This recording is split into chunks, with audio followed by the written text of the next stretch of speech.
so we can draw some graphs.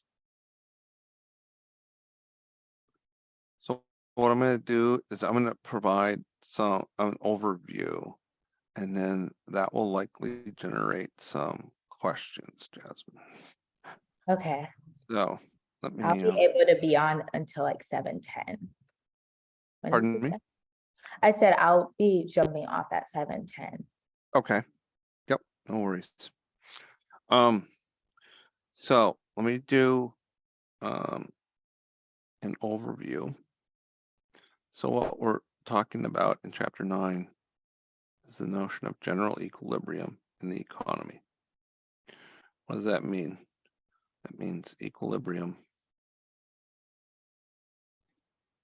in all three markets. So the labor, the asset, and the goods. Yep, that's right. Labor market, and I'll say the money market and the goods market.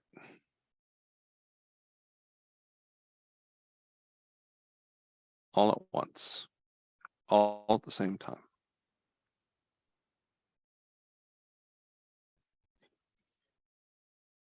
And so an assumption that we have is that the price level will adjust in the long run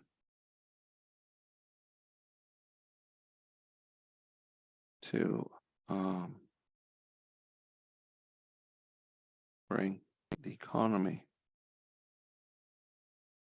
back to full employment.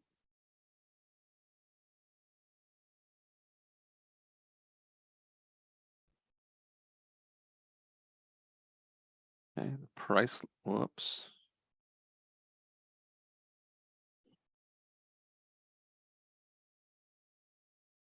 Price level will adjust. That's the key. That's key here. So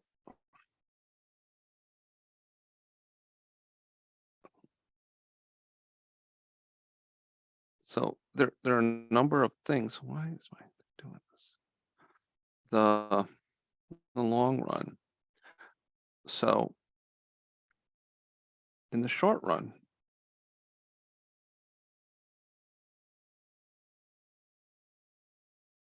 prices can be sticky or flexible.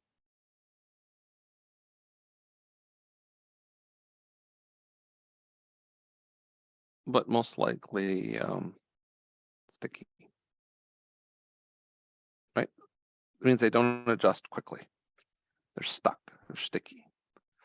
So you can get imbalances in the economy in that case. So an imbalance in the economy. So general equilibrium means we're at full employment. And the short run is like the classical. Like I'm okay, no, let me let me go back. So let me say something about that. So full employment or potential GDP. That's what we talk when we talk about general equilibrium. That's what we mean. When we're in equilibrium, we're at full employment. The argument is that prices will adjust in the long run to bring the economy. Or let me just say,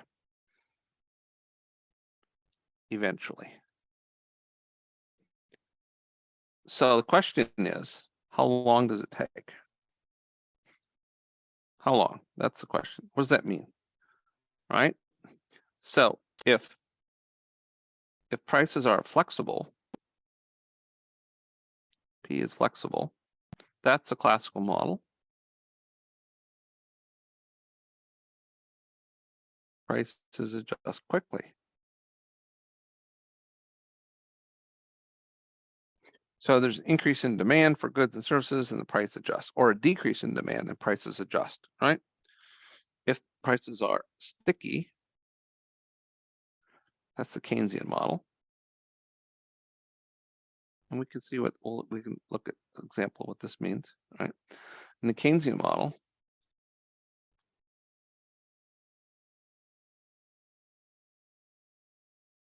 prices adjust slowly. So what it means, if prices adjust quickly, it means we get back to full employment quickly. If prices adjust slowly, it means we can be stuck away. We can be stuck away from potential GDP for a long time, or for some time. That's what leads to, or that's part of what leads to business cycles. So business cycles, this is back in chapter 8. Business cycles are fluctuations around the long run trend in the economy. Now, the way we say this sometime, one way you can picture that is if this is not what we mean by a business cycle, but it's one way we can think about it. Let's I'm going to change the color on this one. What black. So let's say this is 1940, and let's say this is 2022. I'm just gonna. Right. So let's say, so here's a data point there, a data point here, and let's say this is potential real GDP. Potential real GDP is full employment GDP. That's back in chapter 3, that's what we get off the production function. The labor market's at full employment. We use the production function to tell how much output would we get at full employment. That's potential GDP. But the economy is not on in any given moment isn't at full employment, right? So I don't know. Let's say the actual real GDP was here in 1940, and then maybe it went up, and then maybe it went down, and then maybe it goes up, and etc. Right? Right? So like that. So let's say this is actual GDP, actual real GDP. It's actual real GDP that we're talking about relative to potential. So when the economy is below potential, what do we call that? In other words, real GDP, this is the actual level in that year. Let's say in this year right here, whatever year that is, 2020, let's say. And potential is up here, right? So there's a gap between the actual level of GDP and what the economy could be producing if we were at full employment. Okay. Hold on, I don't have my chat open, so I see that you have a. Oh, I said that later. Oh, yeah. Sorry. I mean, earlier, sorry. Yeah. I'm just seeing it now. asking- It's okay. What is it called when it's below potential? Yeah. Well, yeah. When actual is less than potential, what's that called? What do we call that? It's not depression. No. You're close, though. That's a recession. Recession. Okay. All right. And then when it's going up, and it may go above even, but when it's going up, we call that a what? All right. And so certainly when you're below potential, it's a recession, but really what we think about is when it starts to go down, that's a recession. When it starts to go up, we call that a what? I'm blanking. An expansion. An Right? expansion. The economy, right? So business cycle is made up of recessions and expansions. Expansions. Ups, downs, ups, downs, ups, downs, ups, downs. And so in chapter 8, they talk about this is that there's this recurring up and down in the economy.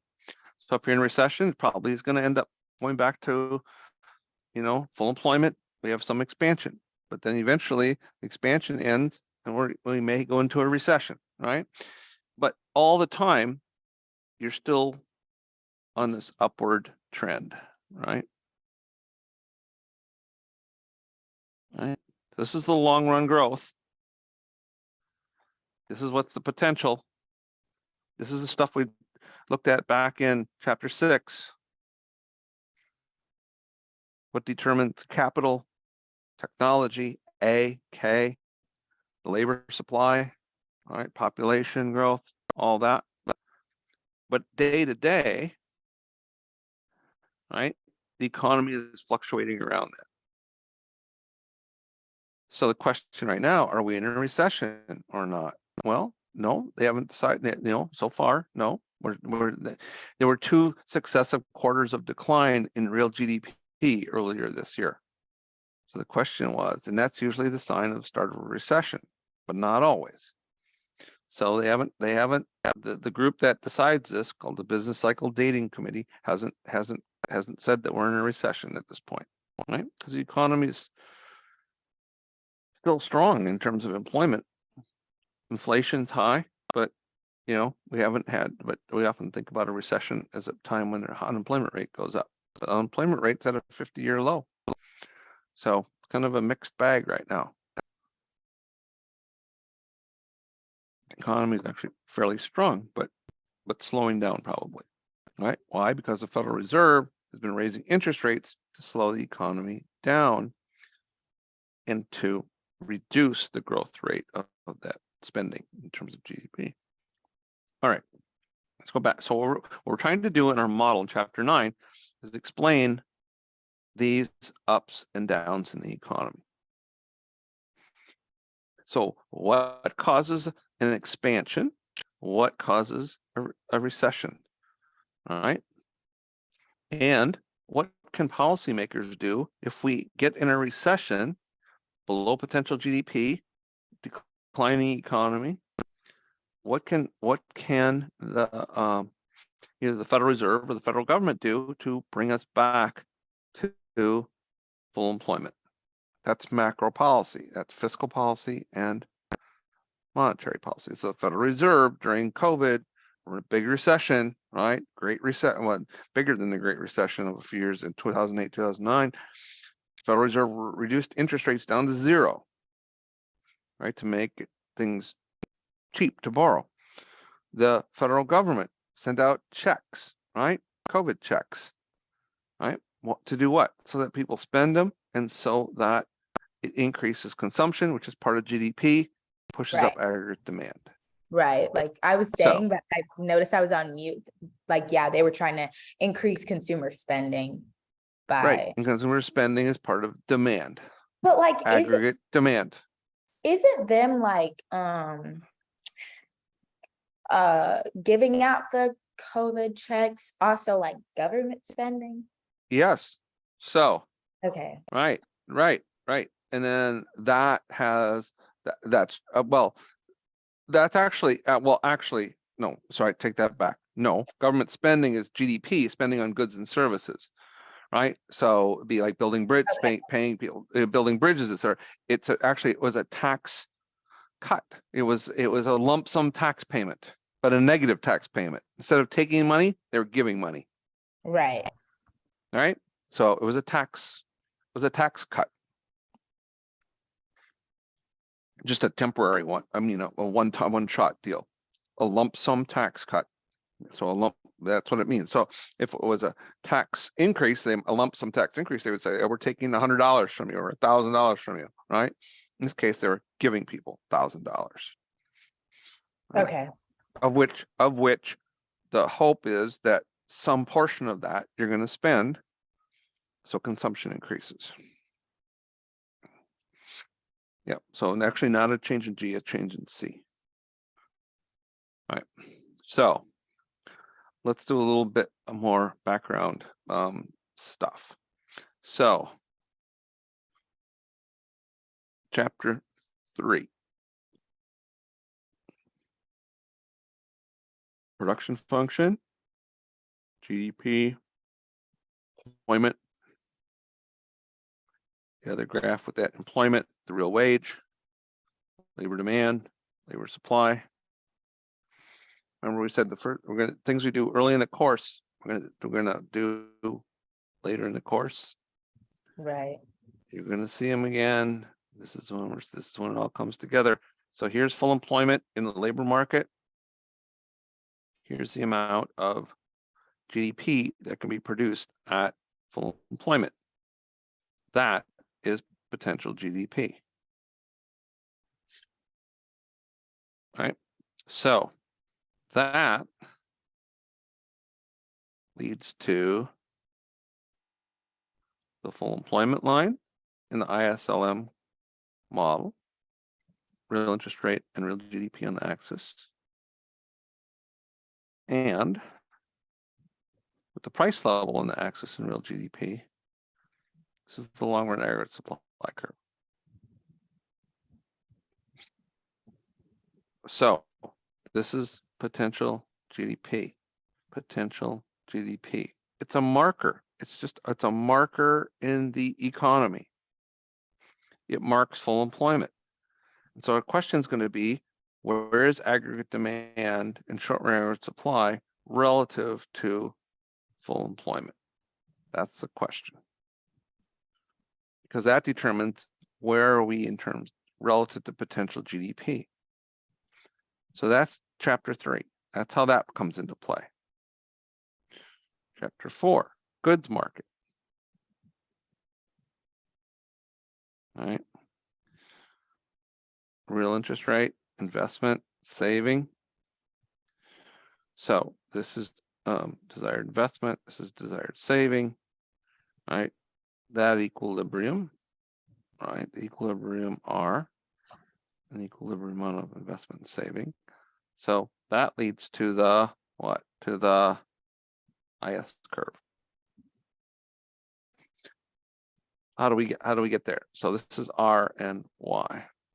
Because you find the equilibrium of the savings desired as well as the investments. Right. So there's a certain amount of GDP, and let's say this is the amount of saving for that level of GDP, and this is R0 then. That's 1 point on that curve. Well, what if we increased GDP? What if we increased income? What happens to saving? Saving gets bigger with more income. We save more. We also spend more. What happens to the equilibrium interest rate? It goes down, right? This is A, this is B. So this is A over here. So this is R1 from the other graph over here. This is B. So every point on the IS curve represents an equilibrium point in the goods market. Every one of those points. It's kind of confusing because like it just looks like the investments, like it just looks like the same as Yeah, essentially that's what's picking off. That's essentially correct. it's right? just that the points on the line are based off of the savings. Right, because what we're looking at on this graph is how does the equilibrium interest rate in the goods market change as Y changes? That's what we're asking. All right. How does the equilibrium in the goods market? Yeah, the goods market change. Right. And then the question is, what causes the IS curve to shift up or down?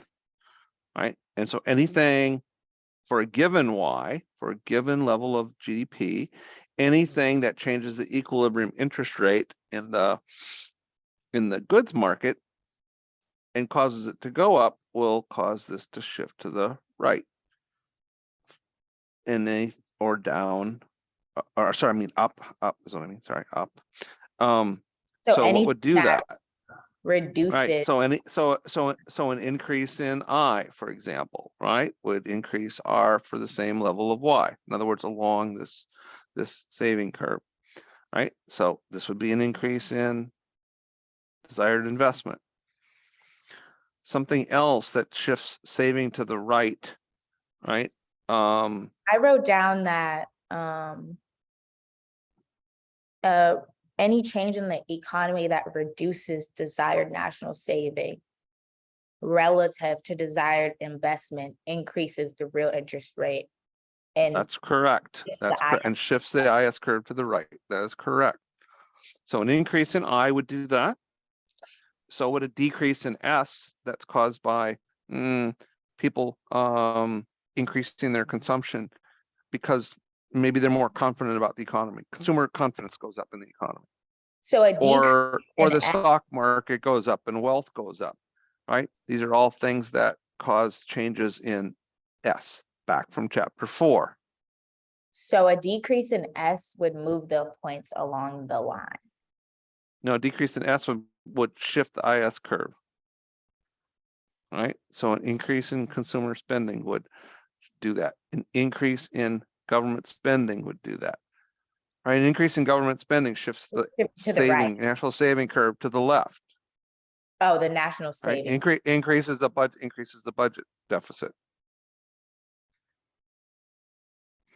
So anything that increases C or I or G is going to shift IS to the right. Anything separate from Y changing. Anything changing. So you should convince yourself of that in your notes, all right? And you should work that through and convince yourself of that.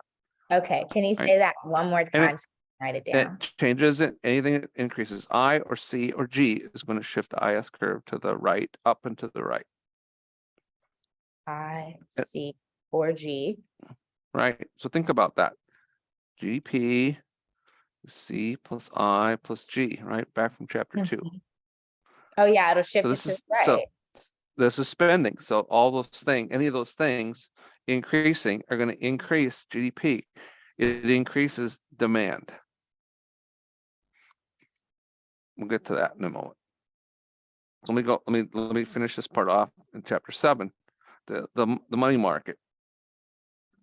Real money supply, money demand, real money demand, interest rate, money, right? So this is going to lead to the LM curve, interest rate and real GDP, just like above. Mhm. But this case, the LM curve is going to be upward sloping, right? Because, right, we're asking the question is, what happens to the equilibrium real interest rate in the asset market or the money market, right? As Y increases, as GDP increases. Well, what happens as GDP increases? Money demand increases. So this is money demand for Y0, money demand when Y1, right? Oh yeah, And in the book, it was like so 4,000, Y is 5,000. right. So the real interest rate's going, the equilibrium real interest rate. Remember, all the points on the LM curve represent equilibrium points in the LM in the money and on the LM line, right? In the money market. So, and then what causes this to shift to the right or to the left? Well, an increase in the money supply will reduce the equilibrium real interest rate, right? For a given level of GDP, right? So it's a point down here.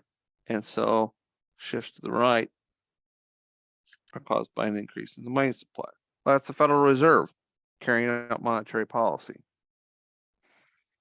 Right. And And then increase those are money supply shifts it to the right. Couldn't Couldn't you say the same thing about money demand?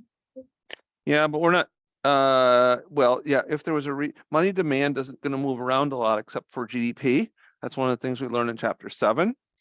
And so it's tied to GDP, and that's a move along the LM curve. So we don't need to really worry about money demand. All we really need to worry about is the price level and the money supply changing.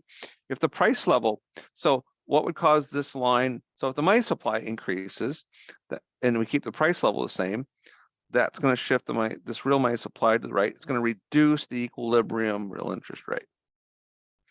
That's what this is showing over here. All right. For a given level of GDP, increase the money supply, reduces the equilibrium real interest rate in the money market, shifts this to the right or down to the down or to the right. The same thing would happen if the price level went down and the money supply stayed the same, but the price level down, then this whole thing, MS over P, will increase, it'll reduce the equilibrium interest rate. So this would also happen. Whoops. This would also happen. Oh, come on. I don't know. This is very strange. Is this an iPad? It is. And its notability, and it sometimes it will I'll lose the marker, and it will end up being the eraser instead, or it'll go back. It'll go back anyway. Oh, it's So, like a setting on your pen where if you double tap it, it changes. yeah, well, it has to do with it can be with my I don't know exactly whether it's with my my hand hitting it, my wrist hitting the iPad, or if it's the pen hovering in a place and it's close enough, but it's actually not hitting the surface, but it's close enough to trigger it. I don't know. So reduction in the price level will do this as well. And that's going to end up being an important thing. So now we have these, right? Chapter 3, chapter 4, chapter 7, all relate to different curves in our model. Right. In chapter 9. Now, and then ISNL, and then, whoops, these two together, IS and LM, we bring those together to create the aggregate demand curve. So in that case, we have the price level on the vertical axis, real GDP. And it turns out that the relationship looks like that. So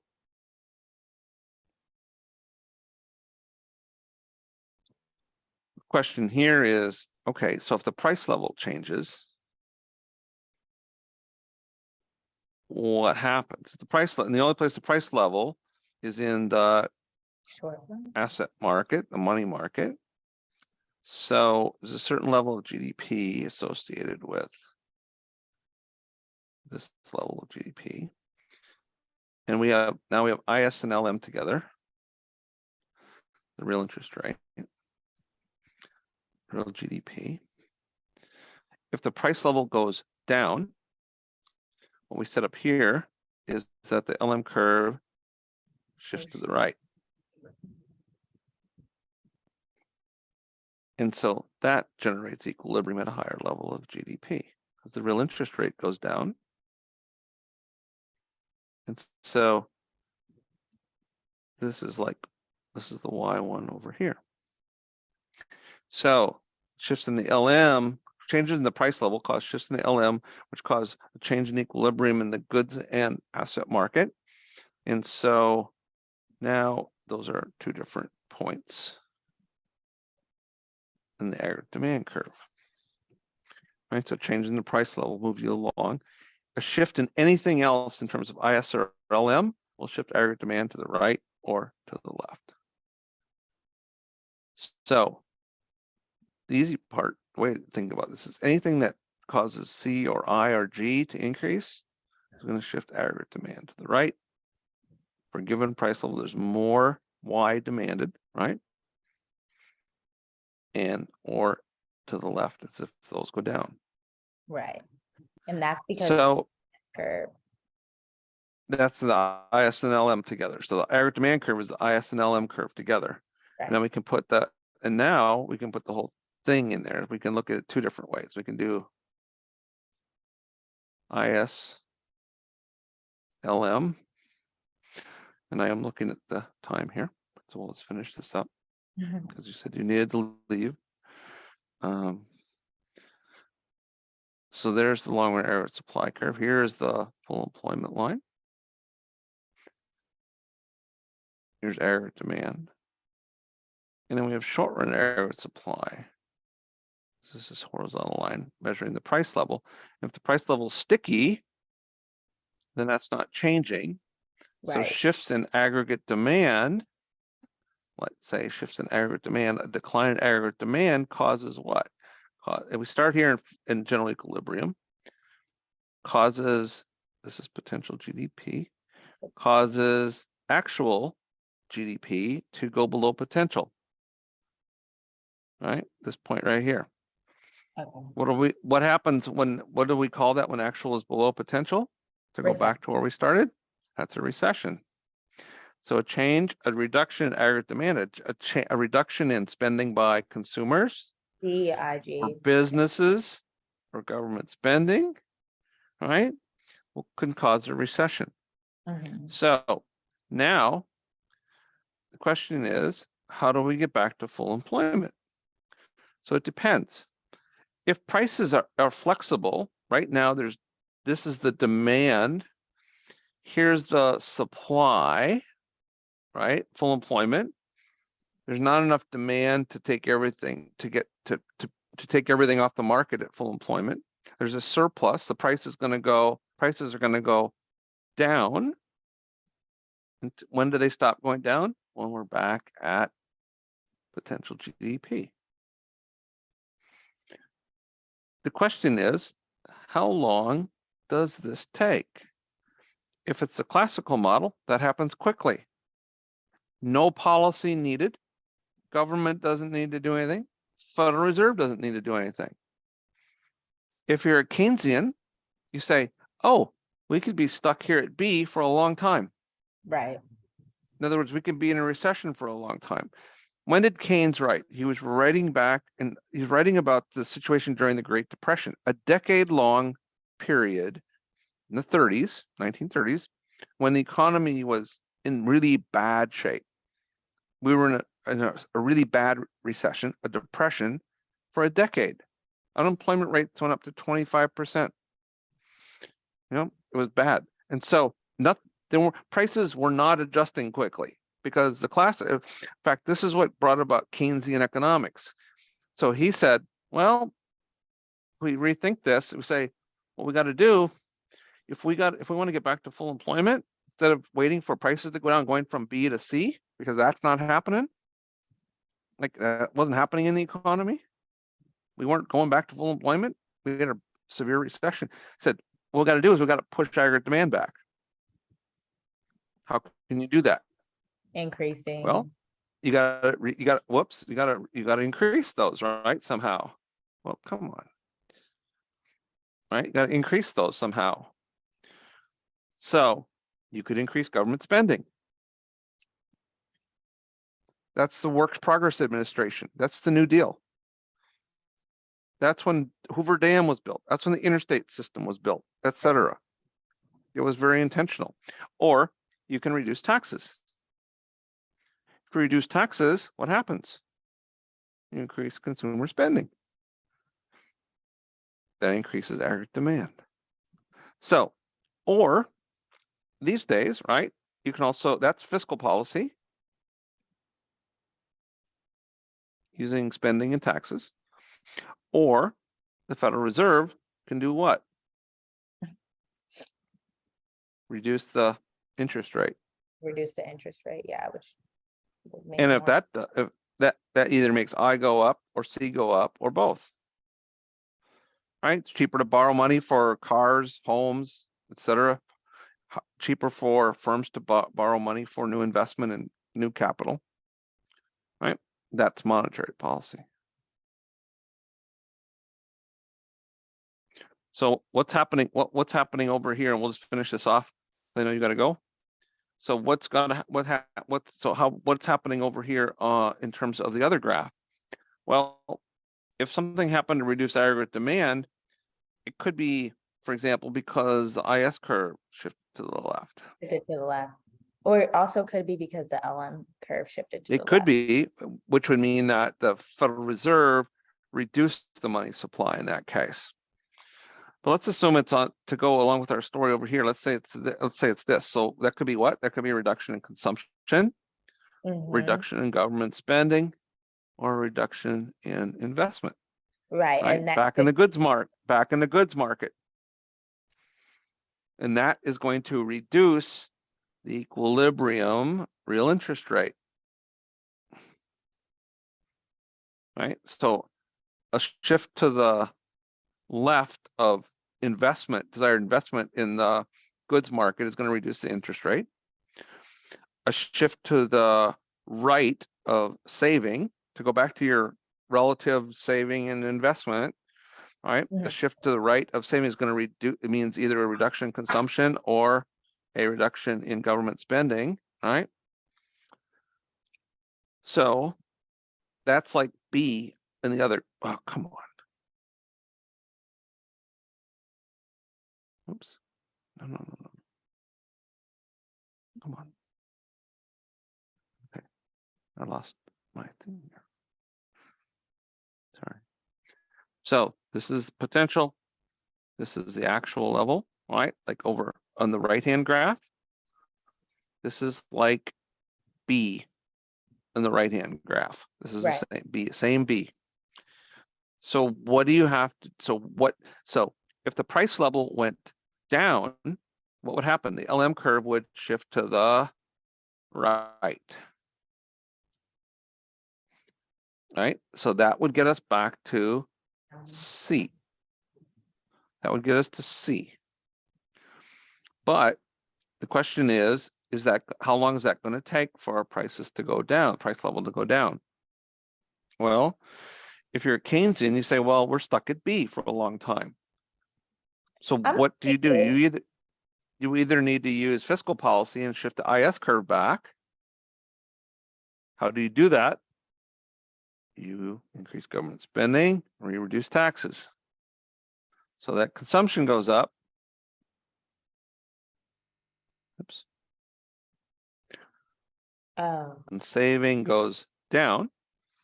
IS curve shifts to the right, back to the right. In other words, you could push IS back to the right. Or, so you can go back to A, right?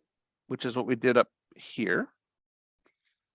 Or you can push the LM curve out by monetary policy, reduce the interest rate down here, mhm. and that gets us to C in that case. Okay, so just for clarification, when you said that in order to that when the price level drops, you'd be moving Mhm. the IS curve to the right, it's No, because the LM curve, or the LM curve. the LM curve to the right, it's essentially Mhm. because on the graph to the right that I'm looking at right now, Yep, yep. like you're moving from B to C and like C. Yes, and so Okay. in the money market, here's money demand, here's money supply divided by the price level. So here's R and M. So if the price level is going down, M over S is going up, Yeah, it's gonna get larger. which means that this is shifting to the right, which means that the equilibrium real interest rate is going down. The LM curve is going down. Okay.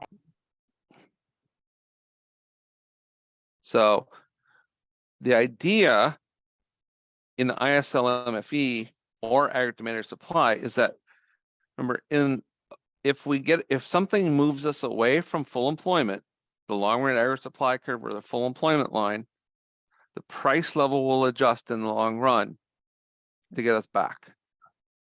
It's either going to, that either means it's going to shift the short run aggregate supply curve It's gonna shift. in the aggregate demand, aggregate supply graph, or it's going to shift the LM curve. Those are going to be the shifters that get us back to full employment. The full employment means in the ISLM-FE is ISLM and FE all intersect at one point. Right? Every point on the LM curve is an equilibrium point. Every point on the IS curve is an equilibrium in the goods market. Every point on the full employment line is an equilibrium in the labor market. So when all three of those lines intersect, all the markets are in equilibrium. That's what we mean by general equilibrium. Over here, it's where short run aggregate supply, aggregate demand, and long run aggregate supply all intersect at the same place. That's general equilibrium. If they don't all intersect, what will get them all to intersect again is the price level changing. Okay. I feel like, yeah, now that I'm like, I just took a quick glance at the homework. Mm-hmm.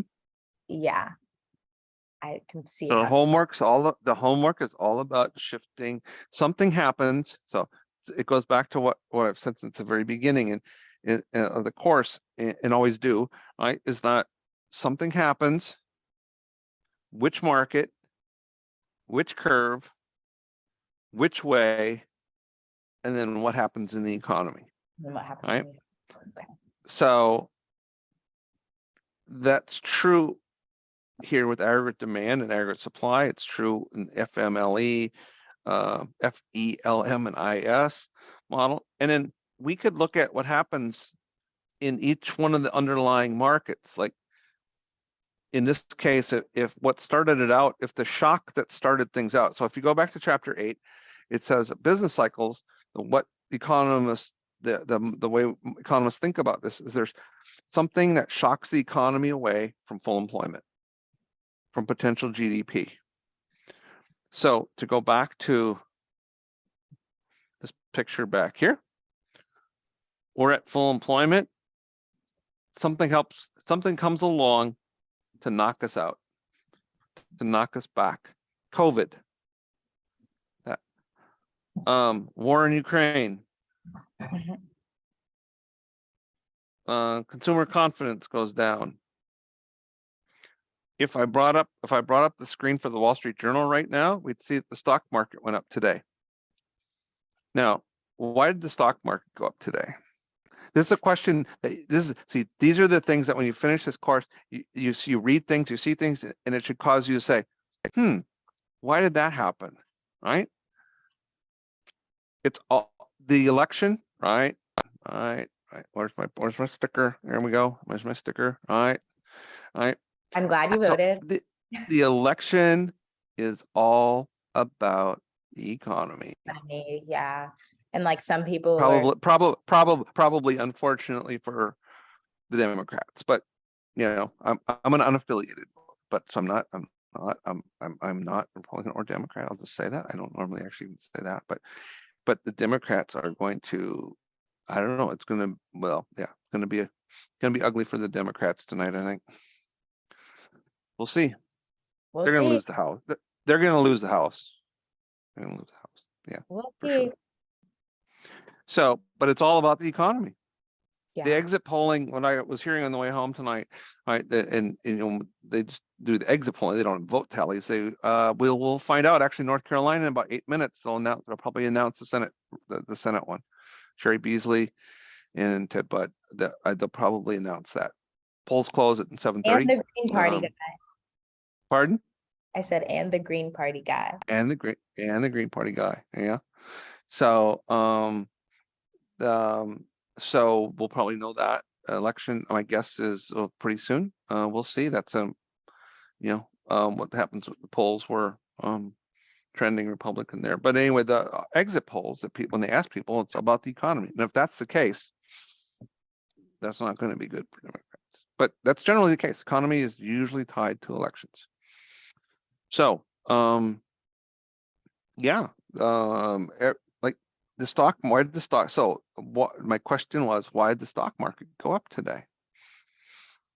Because they're betting that Republicans are going to win the House and maybe the Senate also, but the House almost for sure. It will be amazing if that doesn't happen. The Democrats, it'll be amazing if for them if that doesn't happen, but because there's like an 80% chance that's going to happen. But why are they? So why? Then the question is, well, why would that be related to that? Because they believe that it will be more pro-business and better for the economy overall if the Republicans win. That's what the people in the stock market are essentially betting on today. So the stock market doesn't drive the economy, but the economy drives the stock market. And it's all about economics. So what we can show here, and this could be a good exam question, is that, people talk about, oh, we want to, we're really concerned about the inflation. And so we want to change who's in control. Now, the question is, I'll just leave you with this one. I'll leave everybody with this question. So why is that ultimately perhaps not the right comment to make? And so the question then is, well, what does Congress and the president, what does Congress, because we're voting really for Congress, right? So what does Congress control? Well, they affect G and T, right? In our model, government spending and taxes. Through that. So they control the IS curve, right? To some extent. Consumers do too. Consumer spending is 2/3 of the economy. So consumers really drive the IS curve. But that's the thing that they can influence. And so, but is that going to be the thing that controls inflation, or is it the Federal Reserve that controls inflation? Well, the answer to that is it's more the Federal Reserve. Federal Reserve, yeah. And that's what we talked about in chapter 7, is that money and inflation are tied together. And we can use our aggregate demand, aggregate supply model to show that. So the people that make the statement, it's all about the economy. That's why I'm fed up with the inflation. It's costing me a lot more to buy gas, to buy food and clothing, etc. So I'm going to vote the incumbents out. All right. And or at least we're going to vote the Democrats out, because that's who they would blame, right? Right. And so the question is, well, if that changes the makeup of Congress, how much impact does that have on inflation? So that's it, versus the Federal Reserve, right? Who's doesn't get voted in by people, right? They're appointed by the president, whoever is in power and has open seats. So it's an interesting question, but we can think about that in terms of our model.